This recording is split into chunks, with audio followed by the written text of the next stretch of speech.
Esta moto de cross fue tirada a la basura. ¿Una 500 tirada a la basura? No puede ser, tío. No puede ser. Esperad, esto tenemos que verlo.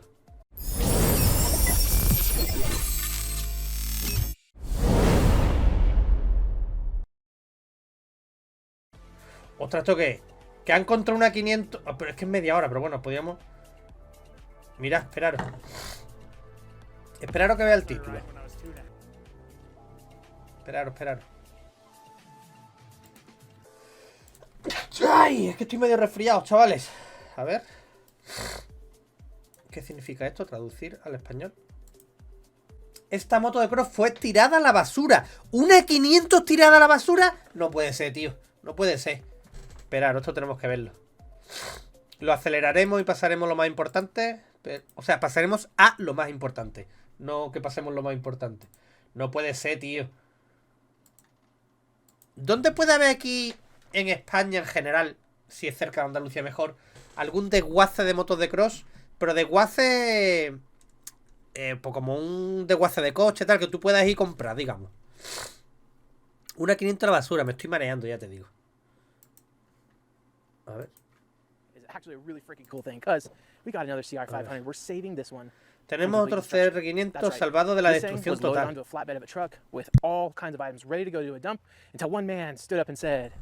No, it's not. I received an email from this guy named Zach. He reached out to me through the website lendmx.com. He said, hey, I got this... Hostia, y... O sea...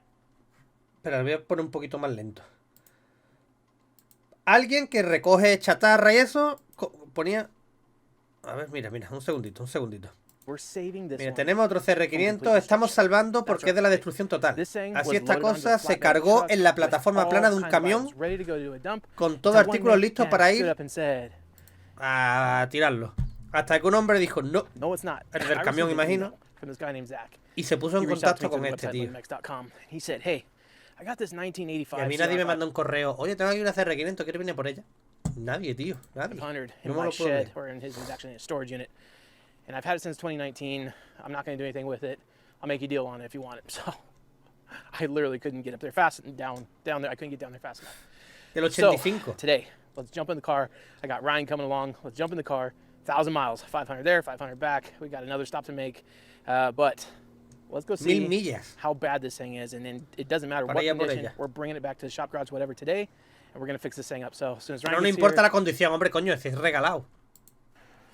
We'll do that. I'm pumped up. Let's go. Vale, 6 horas después, ¿no? Voy a pasar... All right, guys, so this has been a crazy day. Un día de locos. We're supposed to leave at like 5, and then we ended up leaving at 8, and got a super late start to the day, and now it's dark already, which means nothing because light time day savings, light savings day? What is that called? Daylight savings. So, but mission accomplished. Ahí está. Quiero verla. This is a 1985. That's right. This is the first one. Escucha, a ver. Bueno, no sé si tendrá... El depósito aquí sería a lo mejor un problema... Bueno, a lo mejor en Estados Unidos no. Pero mirad, está entera, falta de depósito, sillón, plástica. This is a first water-cooled CR500 to hit production. Primero resfriado por agua. Well, I got one. Now, I have to give a huge shout out on this one to Zach. Now, Zach hit me up in my email. He went on to lendmx.com, found the Contact Me Now button, and said, hey, I got this 1985 CR500. If you want it, you know, give me $1,500 and it's yours. And I literally jumped out of my skin and said, yep, let's make this happen. 1.500, vale, no se la regalo. 1.500 dólares. Here we are. And I'm stoked. But Ryan's behind the camera, guys. As you saw, we're road tripping. He picked up a YZ490 motor for your 490. Yep, so that's a spare motor because he's doing just disrespectful things with YZ490s. I'll just say that. We'll have videos on that later next year. Vale. So, guys, you know me. Un poquito más adelante que la enseñe. Correct. Vale. That is very incorrect. All this wiring looks fine. CDI's up there. Like, that all looks fine. But this is wrong. This has enough Permatex on that reed block there. Not sure why you need that much at all. I don't even know what he was thinking there. I had to seal that up apparently. So, the plan was, is we're going to get this thing started tonight. Check out this number plate. This is cool. Look at this number 8. You haven't seen numbers like that since early 2000s. Like, that screams, I was last registered in 2000, which it also says on the frame. Last registered 2000. And guys, so that is not a fib. That is not a cap. That is absolutely the truth. Verified. This thing hasn't ran since 2000. Now, that is not a good thing. I'm not saying, dude, this is awesome. It hasn't ran in math 23 years. So It's not, no. What we need to do... En el año 2000 corrió una carrera porque tiene la verificación, digamos, ¿no? Because we got 8 hours to drive back to Nevada. And it's already dark, so it's going to be a long night. But let's get this thing back to the shop garage, whatever. Let's crack into this thing and find out what happened, why it got parked. The story is that Zach told me, the guy that I got it from. La historia, va a contar... a mí las historias me encantan, tío. Cuando compro una moto, siempre me encanta la historia de la moto. That it was just rebuilt. They just put a brand new top end in this thing because it was sitting out at a ranch or a cabin or something like that in Santa Clarita for a really long time.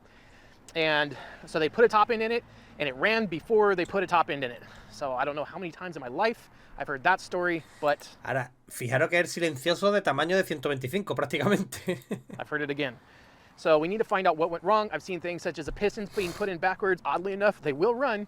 We need to make sure that the piston's in there correctly. Fix this intake manifold, put on a better one probably that's not cracked or leaking. Go through the carb. Make sure that so these magnesium cases, you won't really be able to see it in the dark, but this, if you notice, does not have the clutch bolts to take off the cover. Those came a year or two later. So, but luckily that's one of the cool Esa le pasa como la Cagua 500, que no tiene una tapa de embrague como tal, es semicárter completo. Es un puto coñazo, porque si quieres mirar, yo que sé, lo que sea del embrague rápido, digamos, tienes que desmontar todo el semicárter, con toda la bomba de agua, con todo. Es una mierda. Que de hecho en Reino Unido, creo, el dog web este, lo que hace es que te lo corta. Tienen una pieza mecanizada, tal, que lo sueldan y ya le ponen la tapa de embrague de... Creo que la ponían de una Cagua 4,5. No recuerdo el año. Por eso yo cuando compré la mía digo, tío, si es que yo veo los vídeos que la tienen, y ya me investigué un poco y era eso. We can actually take a newer style clutch cover and it slaps literally straight on here. No, you don't really need anything else to do that. We do have the gas tank for it, we do have the seat for it, but that is it. And check out this sweet little muffler, guys. I mean, vale. Ryan was saying, he even pointed this out, this looks like it hit the asphalt at a pretty good clip there. Not exactly sure what happened, but it slid on that muffler. Hey Clint, is this the OEM bolt here? Or? I think so. Didn't they use wood screws or sheet metal screws back in the days? Yeah, I think so, right? Let's just, yeah. No, está suelto. I don't know. Oh! Oh! I mean, so that's now it's supposed to do that, right? Like. Yeah, no, I think that's how they come apart. That's how they, now, okay. Let's just reassemble this. And that's for quick packing changes. Is that what that is? Si eso arrancara, salía eso, vamos, con un misil. Easy. ¡Pam! Easy something, I don't know. Installed. Time. Ya está. Time. Factory time. You guys know as a factory mechanic, right? Ahora vamos a pasar un poquito más adelante, si no. Right there. Whatever today, see if we get this thing started. So that's exactly what the plan is today. Ya tener el depósito montado y el asiento. How much? So this is the seat. I mean, look at just appreciate the craftsmanship. I mean, it's no guts seat cover, but not bad, not badly done at all. No está mal, pero claro que esto es como si tú vas a un tapicero y dice tapízamelo, que no es una funda de asiento. So yes, the bike is missing a lot of the body. It's got the number plate though. I mean, check onto that. So that's something. But yeah, so we need to, luckily, let me start that over again because I'm just all babbly. So luckily, it's not that hard to figure out why these aren't running, right? You need air, fuel, fire. And I stated last night on the video that it was only after they rebuilt it, they put it back together and it lost spark.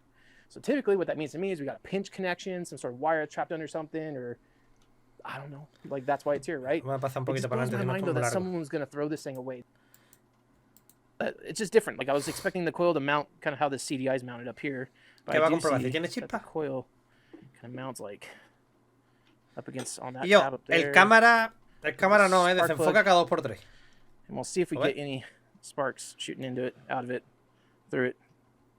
So, after some fumbling, I decided I'm actually going to just take the stator cover and we're going to drive the stator with like a drill and check spark that way, just because it's easier to make sure you have the spark plug grounded while spinning it over. You know, when you kick it, it can move the spark plug and give you a false positive or whatever that means. The pickup does look a little far away. I'll show you guys what I'm talking about here. The pickup does look like it has a pretty big gap. Let's get it right there. Maybe not. Maybe that's okay. I think it's like 40 thousandths or something like that it's supposed to have. So, anyways, I'm going to get a drill on this thing And Bueno, let's el motor see. gira también. He visto que está ahí. We got spark. And if we do have spark, Right. if it stays sparking, sometimes I've seen it before where you'll put Para adelante, a ver si tiene chispa, tío. down there. Let's take that off. And see Pero enfócame aquí arriba. or moisture or Enfócame a la bujía. oil or missing the keyway. Let's see. Is this on even tight? Yep. Let's use the free flywheel puller it came with. Can you guys? Very small, too, compared to like a normal top. Yo que te estoy pasando para adelante, no tiene.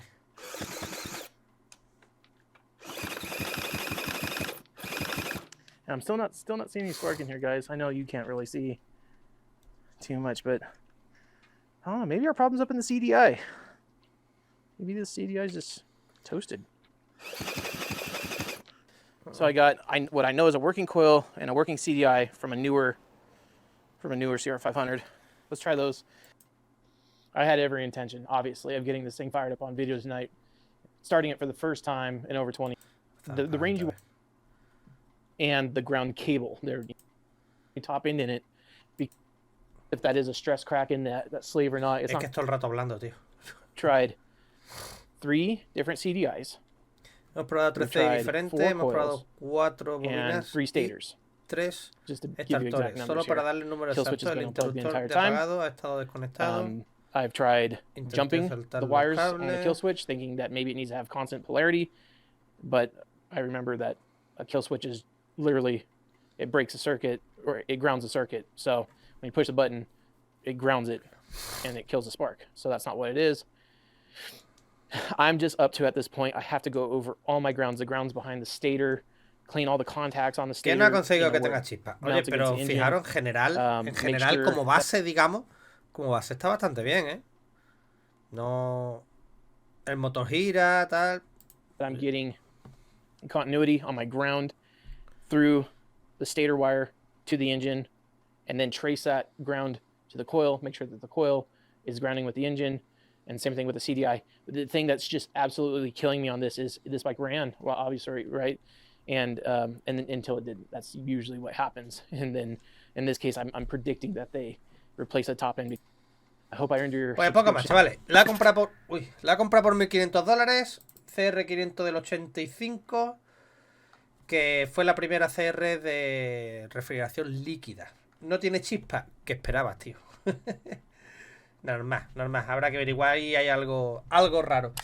Chavales, nos vamos a ir, ¿vale? Nos vamos a ir una horita, streaming de horita. Y mañana tenemos streaming, podcast, mejor dicho, con Simeo Ubach, ¿vale? Mañana os veo sobre las 9 y poco, 9 y cuarto. Y a las 9 y media entra él, ¿vale? Lo dicho, nos vemos mañana, ¿vale? Gastad cuidadito. Y lo dicho, mañana sobre las 9 y poco estamos aquí.